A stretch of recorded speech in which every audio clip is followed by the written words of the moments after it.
The test is in 4 parts: Part 1, Part 2, Part 3, and Part 4. Now look at Part 1. Part 1. You will hear a female and a male student talking to a female tutor about a self-evaluation form.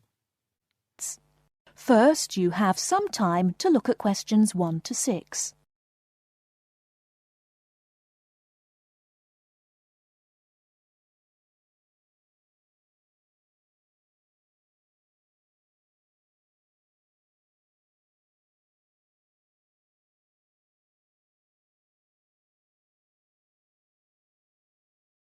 Now we shall begin.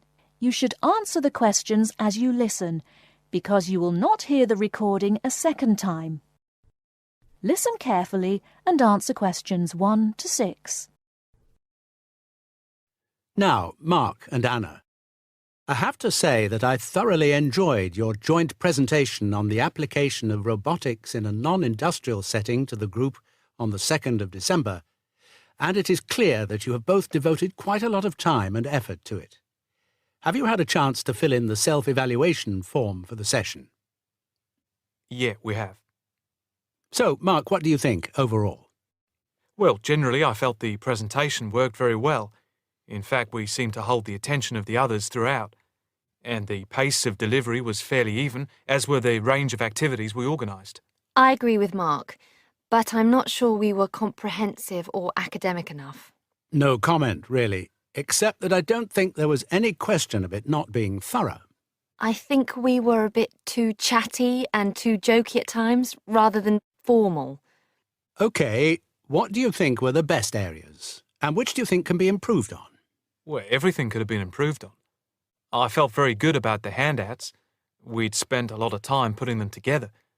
They had a very professional appearance as we bound them into a booklet. To me, the handouts were the best part, as we had a very extensive bibliography and the booklet seemed to go down well. The booklet you did for the handouts certainly showed you had done a lot of work. But I think that you put too much material into it, and people got distracted by it. Perhaps you could have cut the handouts by about a third. I see. When I come to think about it, maybe you're right. OK. But there were times in the middle of the presentation where things did go a bit astray. I think that was my fault when I got the PowerPoint slides out of sequence and I had difficulty getting back on track. I also think we rated our technical ability too highly, especially when operating under pressure. I had never done a presentation with technical equipment before, so it was a steep learning curve for me in particular. Yes, I think you could have done with a bit more practice with the equipment beforehand. Before you hear the rest of the conversation, you have some time to look at questions 7 to 10.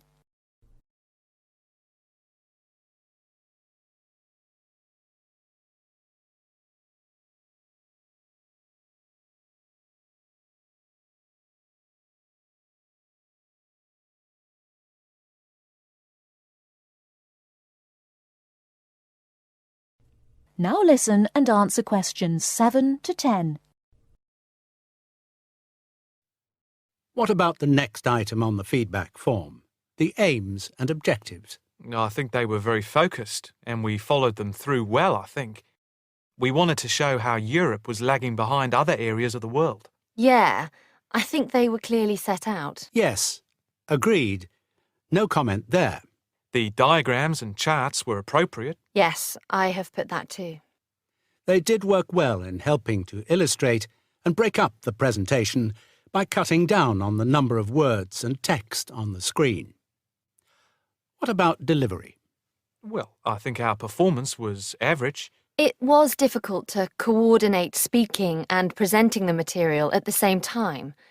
I was quite self-conscious of what I was doing. It was down to a lack of experience. Unfortunately, both of you had the habit of standing in front of the projector, so you kept blocking the image on the screen. To me, this is the area that requires the most improvement. The section on the predictions of the commercial application in the future, I think, appeared a bit haphazard. To me, it was a weak point of the presentation. And I think that some of the slides could have had fewer words. And we could have done some fancy graphics with the words. If you had to give yourselves a mark overall, how much would you give out of 10? 6, maybe? I'd be happy with that. Though bits were probably nearer a 7, so I'd say a 6. Anna, what do you think? I think for me it's perhaps a 7. OK, did you find the task and the evaluation useful? That is the end of part 1. You now have half a minute to check your answers.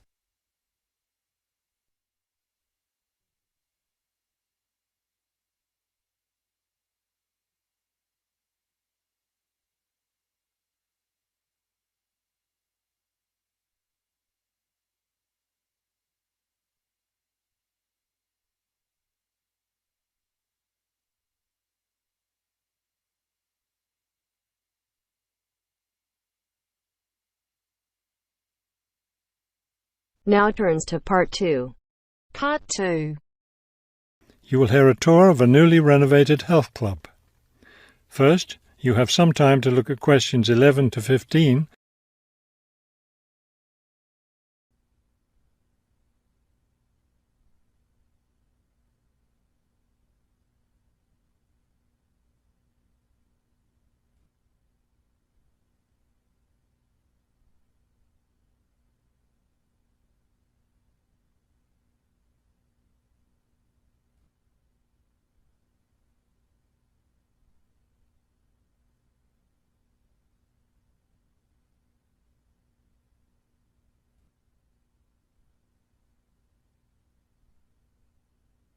As you listen to the first part of the talk, answer questions 11 to 15.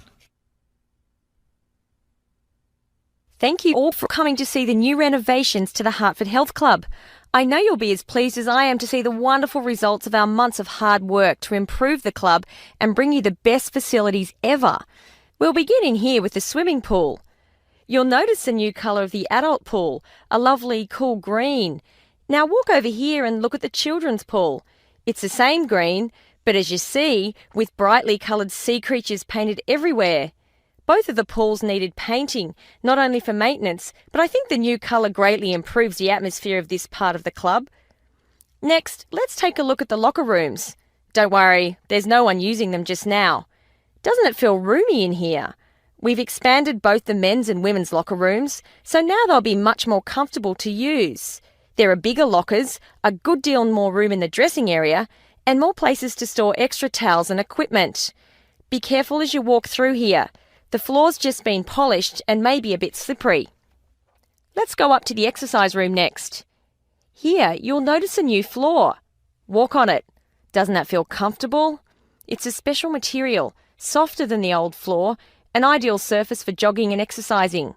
They had to move all the exercise equipment out while they were working on the floor, but don't worry, it will be brought back in before the end of today. Let's step outside now and look at the tennis courts. We haven't done a great deal here except to the equipment. We replaced all the nets and the ball throwing machine. Otherwise, everything is the same as it was before. Let's walk down this hallway, and here we are at the club store in its new location. We thought here by the entrance was a better place for it than where it used to be by the swimming pool.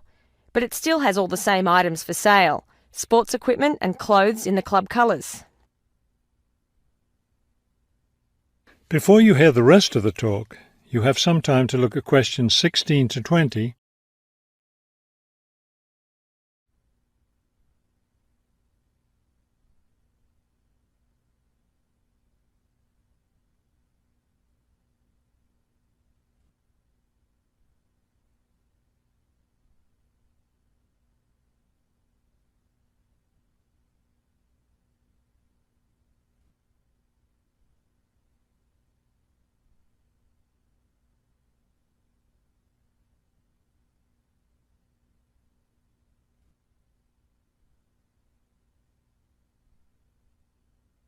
Now listen and answer questions 16 to 20. We're excited about the upcoming activities and events to take place in our newly renovated club. Now that the pools are ready for use again, swimming lessons will begin tomorrow for both adults and children. If you haven't signed up yet, you can stop by the office before you leave today and put your name on the list. If you're a tennis player, you'll be interested to hear about the tennis competition coming up on Wednesday. Players from different clubs all over the region will be participating. If you'd like to watch the event, tickets are available in the office. Also, I want to be sure you all know you're invited to our club party coming up next weekend.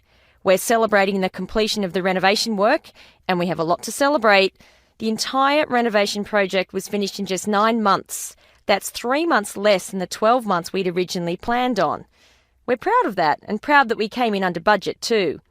Because we've had such good results with this project, we're already planning the next one. We already have 2 indoor pools, and next year we plan to install an outdoor pool right next to the tennis courts. Details of these plans will be made available to all club members soon.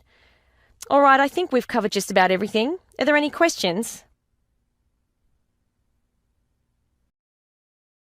That is the end of part 2. You now have half a minute to check your answers.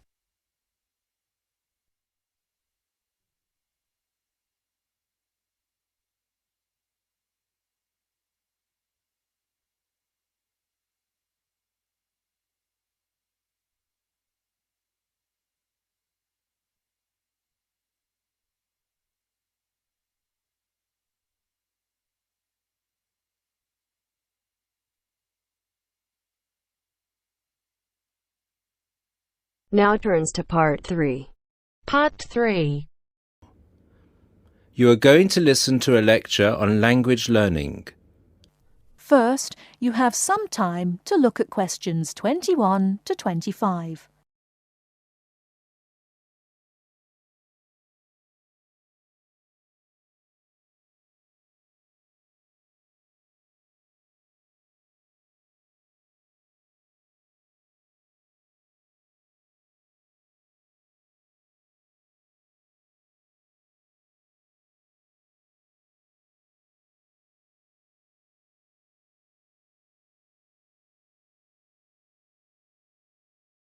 Now listen carefully and answer questions 21 to 25.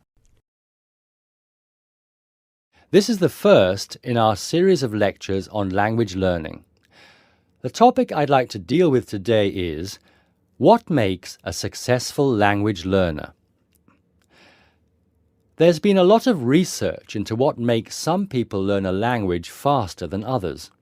In this lecture, I'll summarize the main findings of the research into the subject.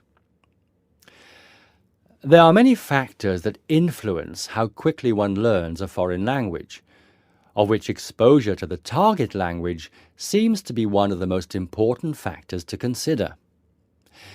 It's this factor which determines the speed of learning a language, especially among those people who learn a foreign language outside the classroom. There are more people who did not learn a second language or a third language in the classroom, and I think that understanding how learners successfully learn languages without the help of a teacher can provide us with the key to how to become a successful language learner. Let's look then at the characteristics of a successful language learner. Motivation seems to be one of the key factors. Research into motivation has identified 2 main types: instrumental motivation and integrative motivation. Instrumental motivation is the kind of motivation that encourages people to learn a language for practical reasons, such as getting a job or passing an examination. Learners with this kind of motivation intend to use the target language as a tool or instrument to help them achieve a goal. Integrative motivation is what encourages learners to learn a language in order to communicate and socialize with others who speak the language. The primary aim for learners with integrative motivation is to use the language to integrate and identify with the community that uses the language. Immigrants, or people who are married to speakers of another language, are motivated in this way.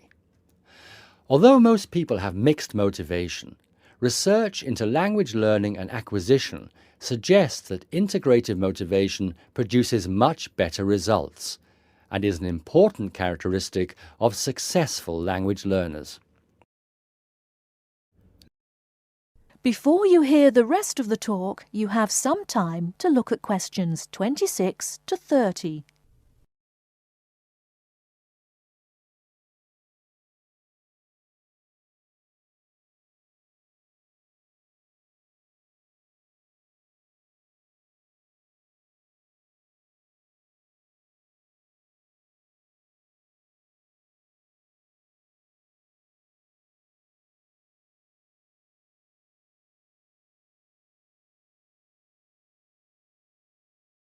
Now listen and answer questions 26 to 30.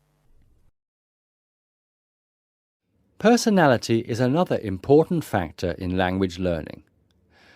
One does not need to be an extrovert to learn a foreign language, but willingness to experiment and take risks is essential.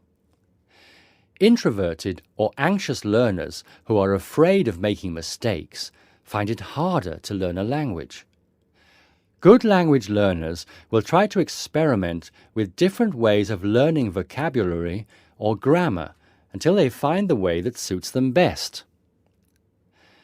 Language is a complex system.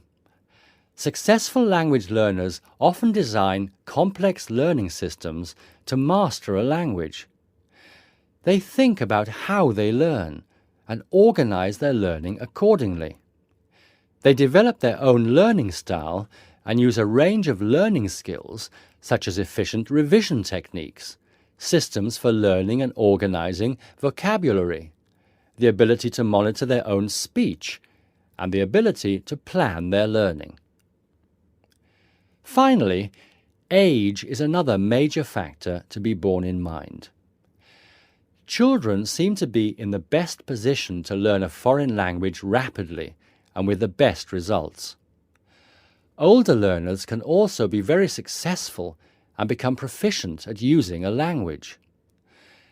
Adult learners who make decisions about their learning and are independent of the teacher, who are analytical and aware of how they learn, and who take responsibility for their learning, stand a very good chance of learning a foreign language successfully.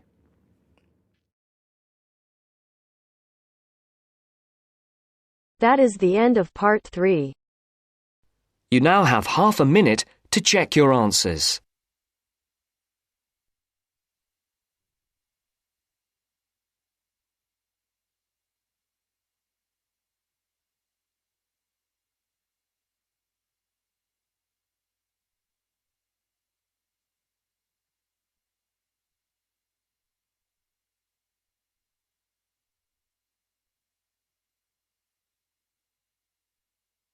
Now turns to part 4. Part 4. You will hear part of a lecture about psychological testing. First, you have some time to look at questions 31 to 40.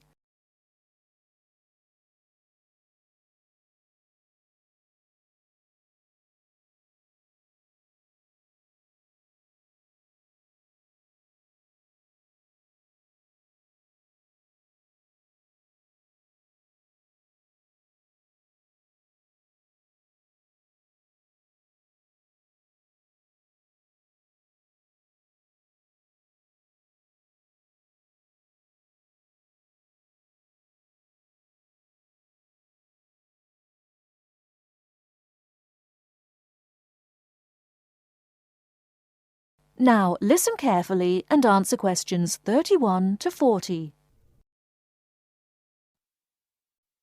Hello, my name is Alexandra Blaby, and today I'll be talking about one of the ways in which personality can be assessed, psychometric testing. Psychometric literally means measuring the mind, and there are many carefully constructed tests which attempt to carry out this process. Probably the most common use for these tests is to help people find out the careers that most suit their personality. Many employers ask new job applicants to take a psychometric or personality test as part of their selection procedure. One of the features of this type of test is that there are no right or wrong answers to the questions. For this reason, it would be more accurate to call them assessments rather than tests. There are 4 main types of personality test currently in use. These are questionnaires, ratings tests, projective tests, and objective tests. Let's start by considering questionnaires, as these are by far the most common method. Here, subjects are asked between 50 and 100 questions about themselves. A typical question might be, "Do you enjoy spending time alone?" There are 2 advantages to questionnaires. Firstly, they are easy to administer, and secondly, the questions are answered by the person who knows the subject best, themselves. By contrast, a ratings test is done by someone who knows the subject well rather than the subjects themselves. A rater might be asked, for example, to agree or disagree with a statement about the subject. A typical statement might be, "He laughs a lot." The effectiveness of ratings tests depends on how well the rater knows the subject. Projective tests ask the subject to make sense of information which is unclear in some way. In the famous ink blot test, for example, subjects have to say what a patch of ink on a piece of paper looks like to them. Finally, objective tests. In these tests, the subject has to engage in a physical activity. How they do it will tell the tester something about their personality. For example, the subject might be asked to blow up a balloon until it bursts. From observing how the subject does this, the tester will be able to say how timid or brave he or she is.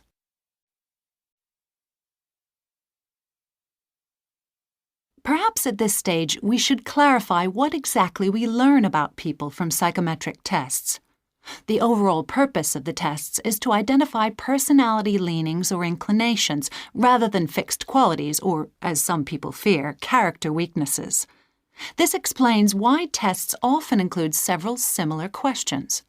How consistently the subject answers these will enable the tester to reach an accurate assessment. Incidentally, the assessment procedure may be carried out by a psychologist or another trained individual, but is most frequently done automatically by a computer. The effectiveness of any method which asks questions, of course, is heavily dependent on the individual's willingness to answer a set of standard questions. One of the most well-respected psychometric tests is the Myers-Briggs test, which asks subjects about their preferences in 4 main areas. Firstly, the test asks people where they direct their energy, to the outer world of activity or the inner world of thoughts and emotions. Secondly, people are asked how they prefer to process information, in the form of known facts or in the form of possibilities. The third area is decision-making. Do people make decisions on the basis of logic or of personal values?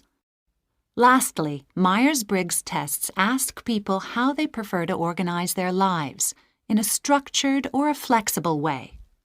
Although there are those who disapprove of personality testing, there is no doubt that it is here to stay.